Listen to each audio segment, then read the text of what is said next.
नमस्कार, myself Malika Parveen, assistant professor, government law college Bikaner.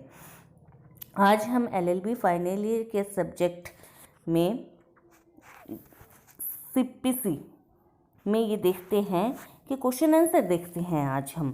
तो जैसा पिछले वीडियो में मैंने बताया, प्रारंभिक डिग्री और अंतिम डिग्री दो प्रकार की होती हैं।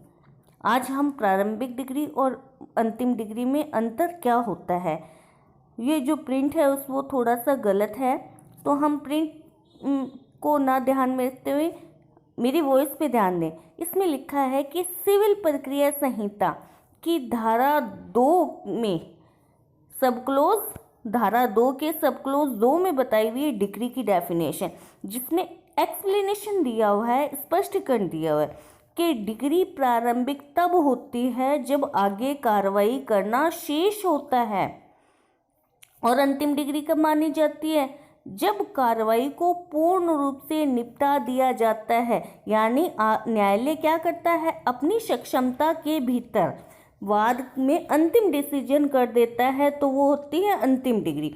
लेकिन कुछ वाद ऐसे भी होते हैं जिनमें क्या है, डिग्री पार्टली प्रारंभिक होती है, यानी अंशतः प्रारंभिक होती है और अंशतः अंतिम हो जाती है।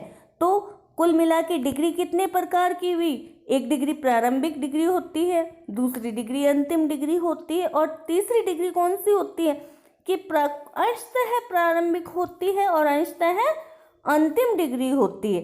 तो डिग्री के प्रकार जब भी पूछा जाए तो हमें ये लिखना है कि डिग्री 3 प्रकार की होती है, प्रारंभिक, अंतिम, अंशतः प्रारंभिक, अंशतः अंतिम। ठीक है, प्रारंभिक डिग्री और अंतिम डिग्री में अंतर क्या है। फर्स्ट अंतर, मुख्य अंतर क्या आता है कि प्रारंभिक डिग्री अंतिम डिग्री पर निर्भर नहीं होती है, लेकिन जो अंतिम डिग्री है वो प्रारंभिक डिग्री पर ही निर्भर करती है। यानी जो फाइनल डिग्री आएगी वो प्रारंभिक डिग्री को फॉलो करती है, और वह अंतिम डिग्री के पारित होने पर खत्म नहीं होती है। जो अंतिम डिग्री आती है वो प्रारंभिक डिग्री को फॉलो करती है, और जो प्रारंभिक डिग्री पहले आ चुकी है वो उसी को सही ठहराती है। ऐसा नहीं है कि अंतिम डिग्री आ गई तो प्रारंभिक डिग्री का प्रभाव ही समाप्त हो गया, ऐसा नहीं होता है। दोनों ही अलग अलग डिग्री है, लेकिन प्रारंभिक डिग्री को कौन सी डिग्री फॉलो करती है, अंतिम डिग्री, कि पहले प्रारंभिक डिग्री ये आई हुई है तो अब अंतिम डिग्री भी ऐसे ही उस प्रारंभिक डिग्री को फॉलो करती हुई, उसका अनुसरण करती हुई आएगी। दूसरा अंतर क्या है, प्रारंभिक डिग्री यह अवनीत करती है कि क्या किया जाना चाहिए। ठीक है, यानी प्रारंभिक डिग्री ये बताती है कि वाद में क्या करना चाहिए, क्या डिसीजन दिया जाना चाहिए। और अंतिम डिग्री क्या बताती है, डिग्री उस परिणाम को बताती है जो प्रारंभिक डिग्री द्वारा प्राप्त किया हुआ होता है। यानी प्रारंभिक डिग्री तो कोर्ट प्रारंभिक डिग्री इसलिए जारी करता है, डिग्री पारित करता है कि वाद में क्या किया जाना चाहिए, अंतिम डिग्री क्या आनी चाहिए।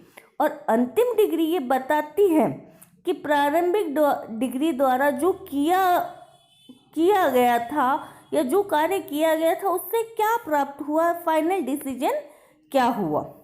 एंड थर्ड आता है अंतर, प्रारंभिक डिग्री और अंतिम डिग्री दोनों ही विशेष प्रकार के वादों में, जैसे कब्जा, मध्यवर्ती मेंस प्रॉफिट के मामले हैं, हक शुफा के मामले हैं, साझेदारी के विघटन से संबंधित मामले हैं, बंधक से संबंधित मामले हैं, या जो बंधक है उसको मोचन कराने से या पूर्वबंध से संबंधित जो मामले हैं, उन मामले में क्या है, दोनों ही प्रकार की डिग्रियां आती हैं। एग्जाम्पल, जैसे अगर किसी ए का मकान है, बी को कब्जे पे किराए पे दिया हुआ है, और वो क्या करता है, ना तो किराया चुकाता है ना ही कब्जा खाली करता है, मकान खाली करता है, तो न्यायालय क्या करेगा, पहले उस वाद में क्या करे, एक कहता है कि मेरा मकान छुड़ाया जाए और मुझे किराया भी दिलाया जाए, तो कोर्ट सबसे पहले कौन सी डिग्री जारी करेगा, कोर्ट प्रारंभिक डिग्री जारी करेगा कि पहले इसका किराया दिलाया जाए। किराया दिलाया जाए ये प्रारंभिक डिग्री है, और उसी को फॉलो करते हुए कोर्ट अंतिम डिग्री भी जारी करता है कि इसको कब्जा भी दिलाया जाए। तो ये जो तीसरा पॉइंट है, इसमें मैंने बताया कि प्रारंभिक और अंतिम डिग्रियां विशेष प्रकार के दीवानी वादों में आती है, यानी कुछ डिग्री ऐसी होती है जो अंशतः प्रारंभिक होती है, अंशतः अंतिम होती है। तो ये जो सारे वाद है वो कहाँ पर दिए हुए हैं? ये सिविल प्रक्रिया संहिता के ऑर्डर 20 के रूल 8 से लेके रूल 20 तक, ऑर्डर 20 के रूल 8 से लेके 20 तक के रूल में दिया हुआ है कि ऐसे मामलों में कुछ डिग्री प्रारंभिक होती है और कुछ पार्टली प्रारंभिक होती है, पार्टली अंतिम डिग्री होती है। ठीक है। फिर चौथा अंतर क्या आता है?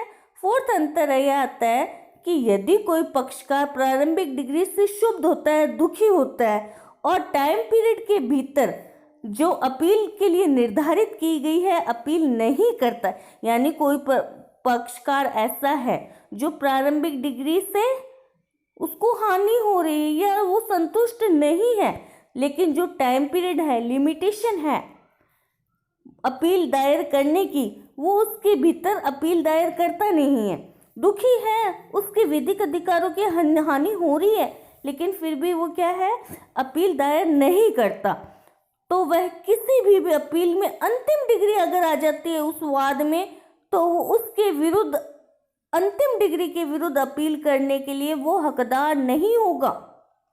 ये बताया है सेक्शन 97 में, सिविल प्रक्रिया संहिता के सेक्शन 97 में ये बताया कि अगर कोई पक्षकार प्रारंभिक डिग्री से संतुष्ट नहीं है तो वो अंतिम डिग्री के विरुद्ध भी अपील करने का हकदार नहीं होगा। माना जाता है कि उसने प्रारंभिक डिग्री के विरुद्ध अपील नहीं की है, अगर कोई अपने अधिकारों के प्रति जागृत ही नहीं है तो उसे अंतिम डिग्री के विरुद्ध अपील करने का कोई अधिकार नहीं दिया जाएगा।